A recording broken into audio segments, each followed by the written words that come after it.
Hello everyone! Welcome to our channel, Peter and Lala. So, sa video na to, ayan, gusto kong i-share sa inyo yung aking mga naging preparations. Ayan, yung mga list of documents na aking pinrepare para sa aking K1 visa interview. At guys, approve na po kami ni Peter. Ayan, so i-share ko lang yung aking mga list of documents. Ayan, at kung paano ko siya pinrepare. So, ito yung beneficiary checklist. Ayan, pinrint ko na lang siya. Pero yung iba, nagka-cut out pa sila. Ayan, nag-cut out ako pero natatanggal kasi siya pag dinikit. So, ayan yung aking ginawa. Ayan guys. So, for beneficiary checklist, dyan yung valid passport, passport by page, yung photocopy. DS-160, ayan, mag-fill up kayo online, tapos magkakaroon ng confirmation page, and kailangan nyo yun i-print, kasi marami kayong paggagamitan ng DS-160 na copy, guys.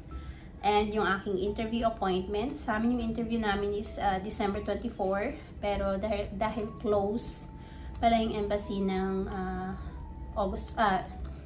December 24, kaya minove nila yung aming interview ng January 14.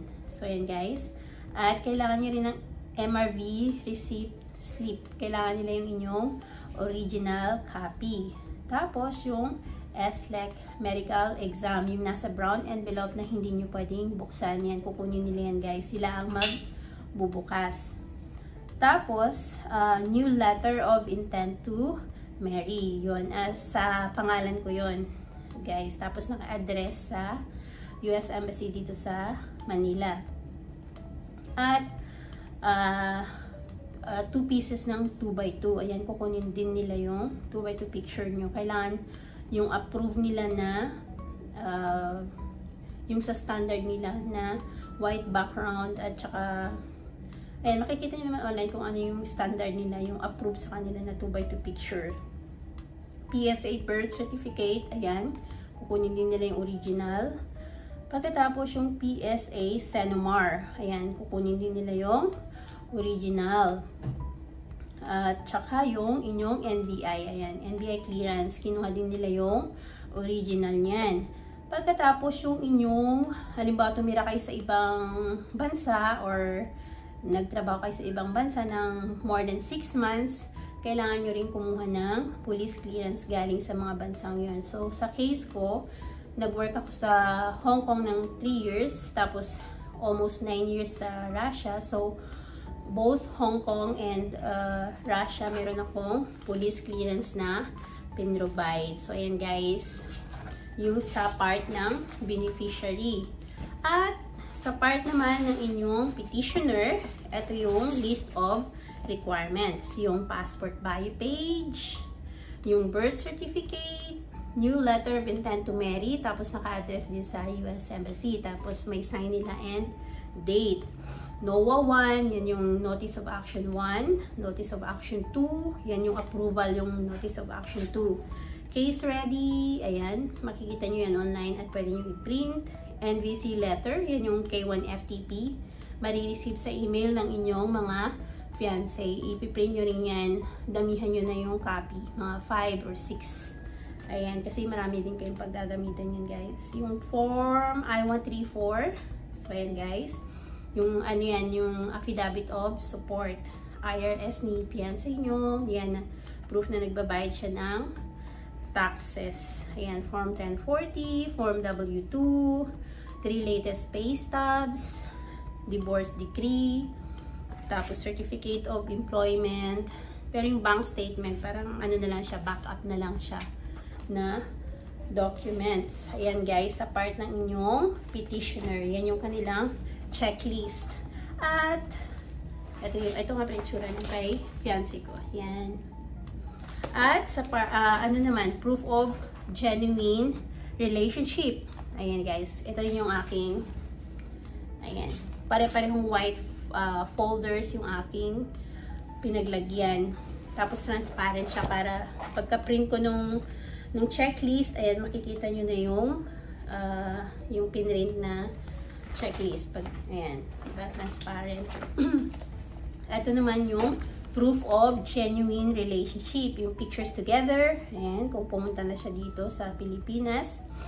I'm sure galing naman na sa Pilipinas ngayon yung mga fiancé bago nila kayo pinetition, guys. So, ayan, I'm sure meron kayo niya makakapag-provide kayo. Airline bookings, itinerary, ayan, boarding passes, ayan, kung na-save yung mga original, ayan, photocopy nyo na rin. Hotel bookings receipt, purchase receipts, ayan, sa mga malls, kung kumain kayo dyan. Tapos, credit cards, halimbawa yung kanilang pinambayad. Makikita yung pangalan ng inyong fiancé dun sa receipt. Wedding plans, ayan. Tapos, proof of ongoing relationships. Relationship.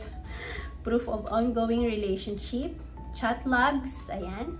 Call logs, video calls, ayan, screenshot na nag-uusap talaga kayo through video calls, ayan, money transfer receipt. So, ayan guys, yun yung proof ng ongoing relationship nyo. Ayan, proof of genuine relationship. Ay, yung pictures, pwede naman ganyan lang yung pictures, ayan guys. Sa akin, ganyan lang. Konti lang ang pinrovide kong pictures. So, ayan, sa bond paper na lang siya guys, para hindi kayo mahirapan. Tapos yung ayan, yung mga itinerary niya, boarding passes, tapos dala-dala ko rin yung mga original niyan. Ito yung sa mga hotel bookings, 8 times pumunta dito si fiancé, every 3 months. Kaya marami din siyang, marami din kami mga hotel booking receipts at saka yung boarding passes niya, marami din, tsaka itinerary. Tapos ito yung mga purchases niya na may mga pangalan niya yung receipt. Wedding plans, ay maiksi lang siya guys, simple lang. Tapos yung screenshot ng conversations, screenshot ng aming social media accounts, yung YouTube and Facebook. Tapos ito yung video calls, kasama, ka-video call yung mama niya, yung anak niya, yun guys. Tapos yung mga screenshot ng conversation sa WhatsApp. Ayan yung kanyang money transfers, tapos yung kanyang mga card, gift cards, ayan, birthday card, mga ganun, ayan guys. So, yun yung sa proof of genuine relationship and ongoing relationship. So, ayan guys, good luck at ayan, mag-comment kayo kung kayo ay pumasa at kung may kulang pa dito sa aking list na pwedeng malaman ng iba. Ayan, baka meron tayong mga bagong requirements. Huwag naman sana kasi masyado nang marami. So, yan guys. Good luck! Thank you for watching. Please subscribe!